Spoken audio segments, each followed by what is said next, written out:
जनसंवाद न्यूज, सत्य आणि विश्वासाची बातमी। अंबरनाथ नगर परिषद निवडणुकीकरिता इच्छुक नगरसेवकांची उमेदवारी अर्ज दाखल करण्यासाठी सोमवारी अक्षरशः झुंबड पाहायला मिळाली।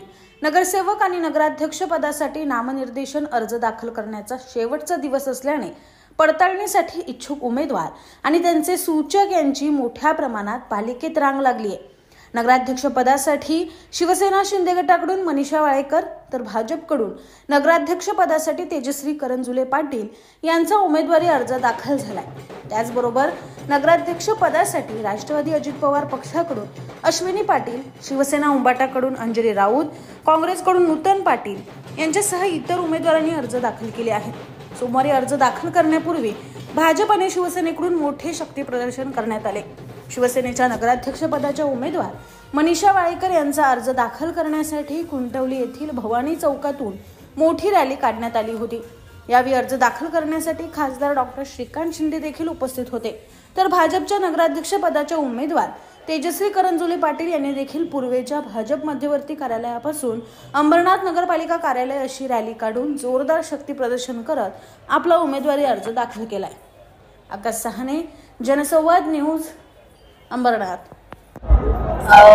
खूप आनंद वाटला आहे मला की इतका प्रतिसाद मिळते लोकांचा आणि लोकांनी विकासाला निवडलंय हे कन्फर्म झालंय आणि खूप छान वाटते। आणि 3 तारखेला आपण रिझल्ट बघूच।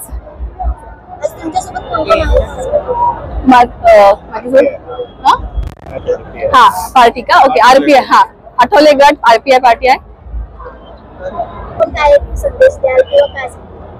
संदेश असा असेल माझा की विकासाचं काम करायचं, जे काही नाही झालंय आधी ते करून दाखवायचं आणि जो आपल्या देशाला नेतृत्व लाभले मोदीजींचं, महाराष्ट्राला नेतृत्व लाभले देवेंद्रजींचं आणि रवींद्र चव्हाण यांच्या नेतृत्वाखाली जसं भारत आणि महाराष्ट्र जसा पुढे गेलाय तसं अंबरनाथला पुढे न्यायचं माझं धोरण आहे। आतापर्यंत इथे शिवसेनेचे नगराध्यक्ष होते, भाजपला यावेळेस संधी मोठ्या प्रमाणावर दिसते किंवा काय, तर त्यानुसार आपलं पुढचं हे काय असेल विजन म्हणून आपण विजन भाजपचा विजन झाल्यानंतर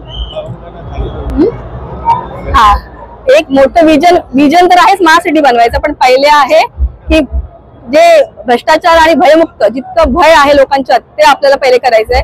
आणि मी आज मला सांगू इच्छिते की ना मी खाणार आहे आणि नाही खाऊन देणार आहे। शक्ती प्रदर्शनाची गरज नाही शिवसेनेला। शिवसेनेची ताकदच अंबरनाथ मध्ये एवढ्या मोठ्या प्रमाणामध्ये आहे। प्रत्येक वॉर्ड मध्ये हजारो कार्यकर्ते जे आहेत हे शिवसेनेचे आहेत आणि गेले अनेक वर्ष अंबरनाथ नगरपालिकेवरती शिवसेनेचा भगवा ध्वज डौलाने फडकतोय। नगराध्यक्ष पद जे आहे शिवसेनेकडे आहे। आज देखील आमच्या ज्या नगराध्यक्ष मॅडम होत्या, माजी नगराध्यक्ष, त्यांनी जो आहे नगराध्यक्ष पदाचा जो आहे उमेदवारी अर्ज दाखल केलेला आहे। त्यांच्याबरोबर सर्वच पॅनलमध्ये शिवसेनेचे उमेदवार जे आहे पॅनल जे आहे हे तयार करून उभे झालेले आहेत। राज्यात केंद्रात युती जरी असली तरी मात्र स्थानिक संस्थांमध्ये युती होऊ शकली नाही। शिवसेनेची पूर्णपणे प्रामाणिक प्रयत्न होते की युती जी आहे ती झाली पाहिजे। तशा बोलणी देखील आम्ही केलेली होती आणि मित्र पक्षाला ज्या काही म्हणजे त्याच्यामध्ये जे नेगोशिएशन मध्ये देणं होतं ते पण आम्ही सांगितलेलं होतं की आम्ही शिवसेनेकडून जे आहे ते या सगळ्या गोष्टी देऊ शकतो। आणि कालपर्यंत जे आहे राष्ट्रवादी असेल किंवा भारतीय जनता पार्टी असेल यांच्याबरोबर युतीचं बोलणं सुरू होतं, पण शेवटच्या क्षणाला जे आहे ते युती होऊ शकली नाही। आता सगळ्यांनी वेगवेगळे फॉर्म भरलेले आहेत, तर मला वाटतं या ठिकाणी जे आहे ही मैत्रीपूर्ण लढत जी आहे युतीमध्ये होईल। सर, आपण जर बघितलं मनसे यावेळी मशाल चिन्हावर म्हणजे मनसे अंबरनाथ मध्ये चिन्ह असणारे मशाल। ओके, त्यांना शुभेच्छा। आपण जर बघितलं तर चाकण नगर परिषद मध्ये दोन्ही शिवसेना एकत्र आलेत, याबद्दल काय सांगा?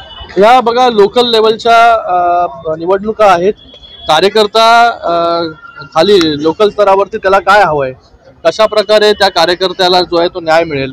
गेले 5-6 वर्ष निवडणुका झाल्या नाही आणि कार्यकर्त्यांच्या या निवडणुका आहेत।